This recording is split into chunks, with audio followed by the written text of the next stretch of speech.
恭喜发财! 恭喜发财!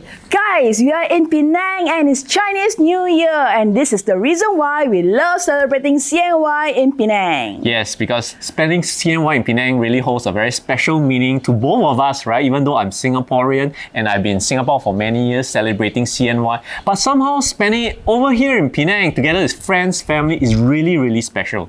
Hey guys, we're the Corporate Breakout Couple. I'm Fran, he's John, and this is our CNY Chinese New Year special edition. Give us a like and subscribe to our YouTube video, right? And share this with all your friends, and let's go. Let's celebrate Chinese New Year 2025. For me, spending CNY in Malaysia has not been a new thing for me entirely because my dad was from Bentong, Pahang in Malaysia. So during my childhood years, we did spend a number of years traveling from Singapore to Malaysia to enjoy a heartwarming, extended family kind of CNY in Malaysia. And of course, after Fran came into my life, my CNY experience just got mind blown into a next level.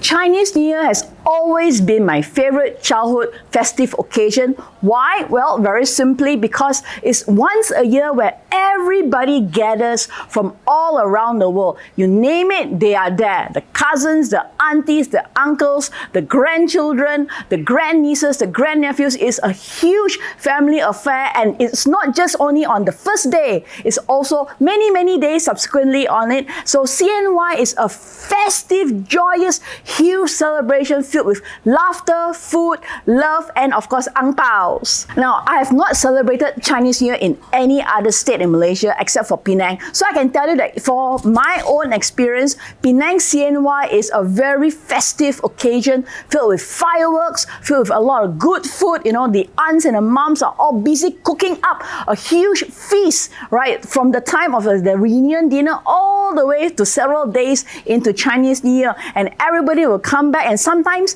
each home will be filled with 30, 40, even 50 people because different families will all gather at one place, and the kids will be playing fireworks, the adults will be cooking and talking and watching TV, and there's a lot of card games playing on as well, and you've got mahjong and you've got whatnot. So it's an extremely, extremely festive occasion, and I dare say that this is one of my favorite festive occasions ever.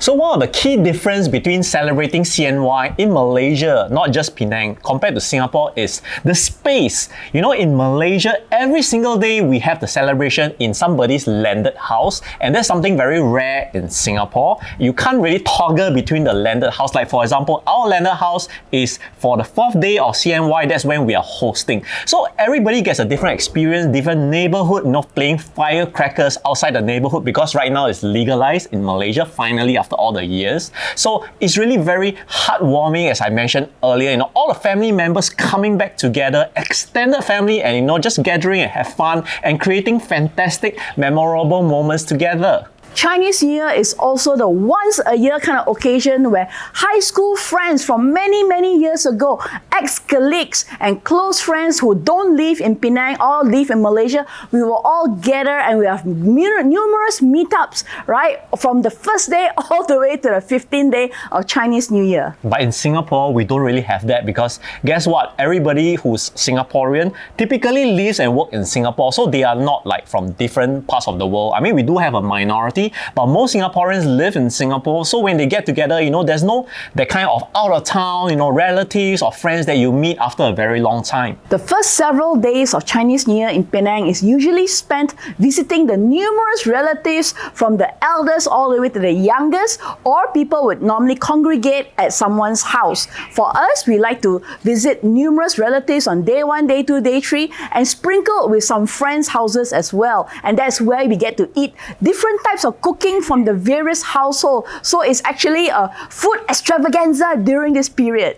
Chinese New Year is a huge occasion for the Malaysian Chinese all over Malaysia, and Malaysians will travel interstate and into the different kampongs and the hometowns. So the roads are usually jam-packed, the highways are jam-packed, especially from the eve onwards all the way. You know, there was one time I remember it took me nearly 24 hours by bus to travel from Penang back to Singapore on day 3 of CNY. The highways were completely jam-packed. Now, why did I take a bus from Penang all the way back to Singapore? Well, because because flight tickets are usually astronomically extremely high. Now, for example, to give you some perspective, just taking budget airlines from Penang to Singapore round trip during this festive period can cost easily up to 800 to 1,000 Singapore dollars per person. Well, logically, for the sky-high premiums, it doesn't make sense for Malaysian Chinese to fly back, just for 4-5 days and paying that kind of crazy prices. But having experienced a number of CNY in Malaysia, not just in Penang, but in Bentong as well, I can perfectly understand why. Because such experiences is something that you cannot get, for any Malaysian Chinese who understand what CNY means. Sometimes we take too much of a good thing for granted. For example, I myself take this gathering of friends and family during CNY for granted until I went over to Singapore and I initially spent the first few years in Singapore celebrating CNY. And that made me realize, oh my, celebrating CNY isn't the same without your friends and family and extended relatives all gathered together over hearty meals and playing card games and fireworks and whatnot. And that was the point I realized, wow, CNY isn't just about, receiving angpaos, giving angpaos and all the cheer, but it's actually about family and friends, because sometimes these relatives, you only get to see them once a year, right? Especially if they are staying in very far away places like Europe or America, and maybe sometimes they don't even make the trip back once a year. So, for you guys, Malaysians and Singaporeans watching this out there, we want to wish you guys a very, very happy Chinese New Year. Do not take your family for granted, and we're all getting older. So sometimes, relatives, they do pass on and they may not show up the next Chinese New Year, right? So we just want to say, show gratitude, enjoy your family time, enjoy your relatives, enjoy your friends, and be safe, everybody, on the roads. And we just want to say thank you again for watching this Chinese New Year special edition. And this is us, Fran and John, from our Corporate Breakout Couple. Remember to like this video, share this video with all your friends, and subscribe to our YouTube channel. Bye! Bye.